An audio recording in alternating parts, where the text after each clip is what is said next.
Olá, professores e professoras do período vespertino da Escola Jacob Salvador Sveibel. Esse vídeo tem como objetivo auxiliá-los no desenvolvimento do plano de aula para o terceiro bimestre. Eu peguei o modelo que eu mandei para vocês, que contém todos esses itens aqui do canto esquerdo, período, professor, ano, série, turma, tal, e montei um plano de aula de uma primeira série do ensino médio de história, tá? Coloquei essas três séries de exemplo para que era o que eu tinha lá na outra escola. Então, antes de mais nada, o que é um plano de aula? Em linhas gerais, é um documento detalhado com a finalidade de traçar as principais intencionalidades pedagógicas sobre o que será ensinado, os conteúdos, conhecimentos, conceitos, as metodologias escolhidas pelo professor para ensinar aqueles conteúdos, conceitos, os recursos didáticos utilizados, as atividades que serão desenvolvidas e adaptadas e como você avalia, critérios de avaliação, tá? Duração é bimestral, enviar por e-mail, tá aqui, né? Coordenação jacobsalvador@gmail.com. Data de entrega até dia 27/8. Os próximos ATPCs da próxima semana, né? Os dois ATPCs da próxima semana, poderão utilizar para desenvolver e construir esse plano de aula, tá?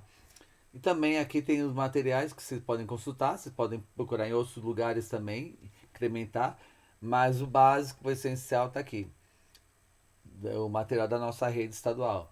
Guia do currículo priorizado, materiais digitais como sequência, além do currículo paulista, e aquilo que ajuda a gente a entender as aprendizagens essenciais, que são as competências gerais da BNCC, tá?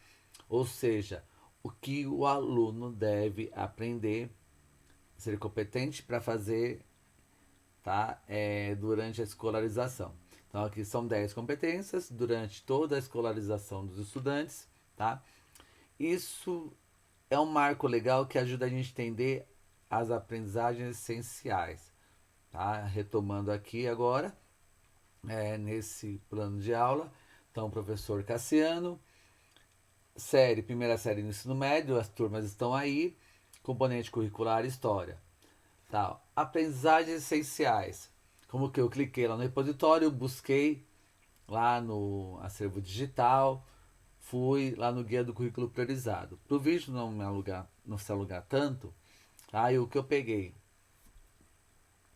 Aprendizagens essenciais, né? São 10 aprendizagens essenciais ao longo da primeira série do ensino médio de história.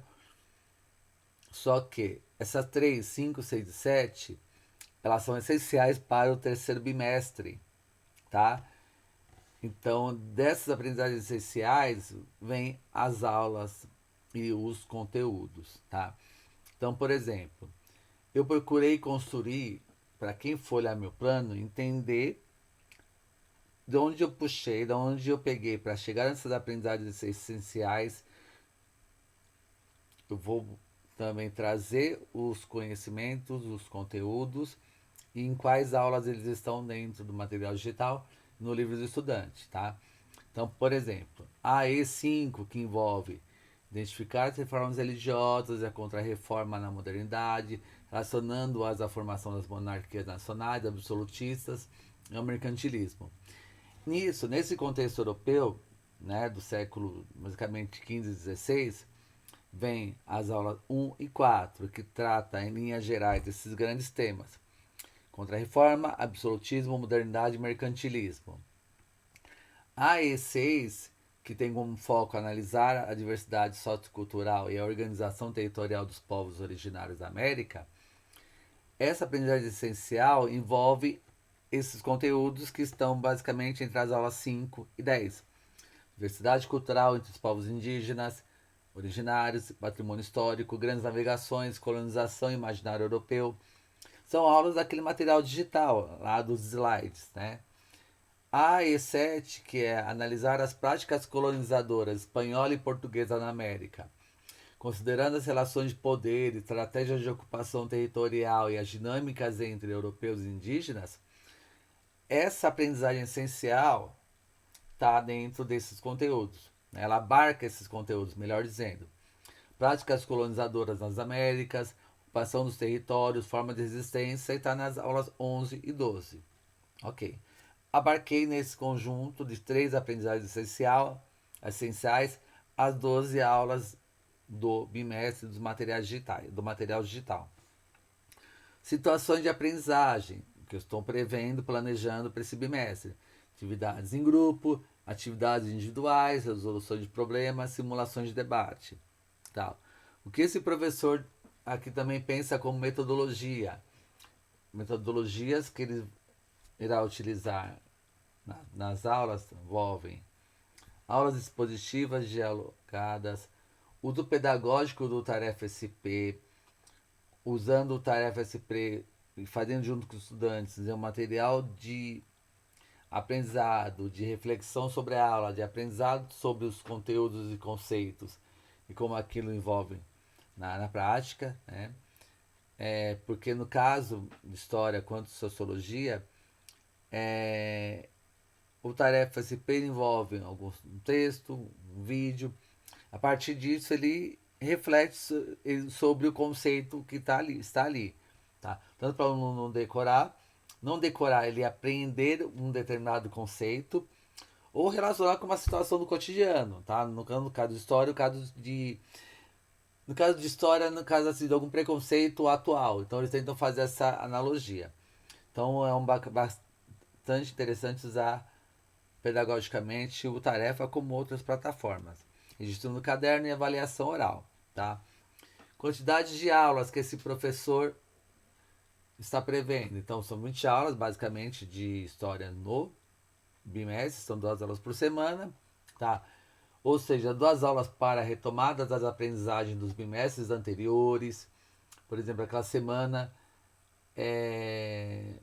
após o planejamento de revisão, preparação para a recuperação, 12 aulas seguindo os materiais digitais e 2 aulas para revisão antes da prova paulista. Essas 2 aulas de revisão, elas estão previstas, né, melhor dizendo, porque de repente eu posso faltar, posso ter algum problema, uma convocação mal ter, ou acabar a luz na escola.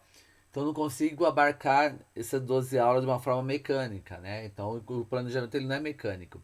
Então eu estou prevendo que eu vou ter 2 aulas de revisão para rever alguns conceitos que já foram trabalhados, aprofundar outros que não foram trabalhados de uma maneira interessante, que os alunos não aprenderam, tá?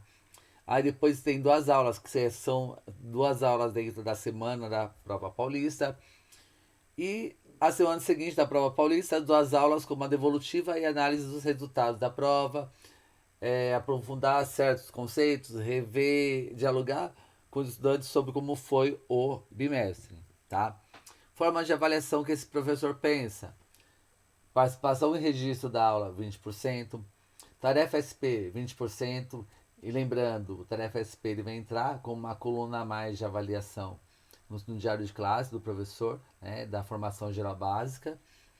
Seminário de aprofundamento, né, de pesquisa, aprofundamento, apresentação em forma de seminário, peso de 30% da nota. E a prova paulista, peso de 30%. Tá? Acho que é interessante deixar claro aqui para os estudantes, quando ele olha a nota dele, ele entender, tá, a minha nota ela foi constituída a partir desses critérios aqui, tais, tais, tais, tais. Famosa que se fala de rubrica de avaliação, tá?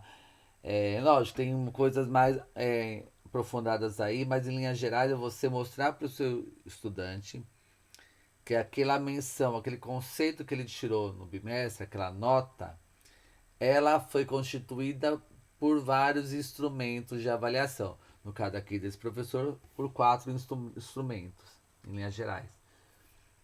Recursos didáticos, livros do estudante, plataformas digitais, no caso do Tarefa, audiovisual, de repente trecho de um filme, trecho de uma série, documentário e assim vai, né? Ou alguma charge, usar o audiovisual na aula. Louça e papelaria, sulfite, alguma impressão, cartolina, EVA, esse tipo de coisa, tá? Aqui, né, o CGP Cassiano César de Souza Batista.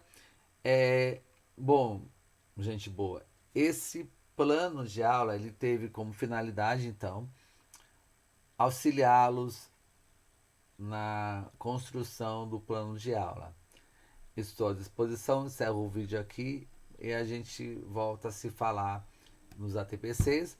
Ou o professor que não faz ATPC no Jacob pode me procurar que a gente conversa, tá? E esse vídeo tem como finalidade de orientar, principalmente os professores que não estavam no ATPC quando eu apresentei essa proposta do plano de aula, ok?